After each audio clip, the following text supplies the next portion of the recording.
भूतिया ढाबे की कहानी रात का वक्त था और राजीव अपनी बाइक पर अपने घर वापस लौट रहा था। वह एक सुनसान हाईवे पर था, जहां आसपास सिर्फ अंधेरा और जंगल थे। तेज बारिश हो रही थी और सड़क पर गहरे सन्नाटे के बीच सिर्फ उसकी बाइक की आवाज गूंज रही थी। कुछ देर चलने के बाद उसे सड़क के किनारे एक पुराना ढाबा दिखाई दिया। वह ठंड और भूख से परेशान था, इसलिए उसने वहां रुकने का फैसला किया। ढाबे का नाम था काली घाटी ढाबा। यह ढाबा बहुत पुराना और टूटा फूटा लग रहा था। अंदर जाने पर उसने देखा कि वहां एक बूढ़ा आदमी चाय बना रहा था। राजीव ने चाय और कुछ खाने का ऑर्डर दिया। बूढ़े आदमी ने मुस्कुराते हुए कहा, बेटा, यहाँ खाना बहुत खास है, तुम जरूर पसंद करोगे। उसकी मुस्कान अजीब थी, लेकिन राजीव ने ज्यादा ध्यान नहीं दिया।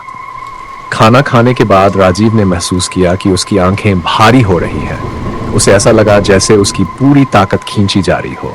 अचानक उसने देखा कि ढाबे में मौजूद बाकी लोग उसकी ओर अजीब नजरों से देख रहे थे। उनका चेहरा भयानक और डरावना लग रहा था। वह घबराकर उठा और जल्दी से बाहर भागा। लेकिन जैसे ही वह अपनी बाइक के पास पहुंचा, उसने देखा कि उसकी बाइक गायब हो चुकी है। चारों ओर घना कोहरा छा गया था।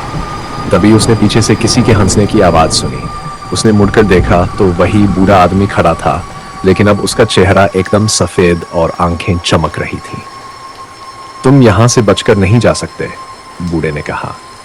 राजीव ने डर के मारे अपनी पूरी ताकत से दौड़ना शुरू कर दिया। वह जंगल की ओर भागा, लेकिन हर तरफ वही ढाबा उसे दिखाई देने लगा। उसकी चीखें घने जंगल में गूंजने लगीं। अगली सुबह जब कुछ स्थानीय लोग वहां से गुजरे तो उन्हें राजीव की बाइक ढाबे के पास खड़ी मिली, लेकिन राजीव का कहीं कोई पता नहीं चला।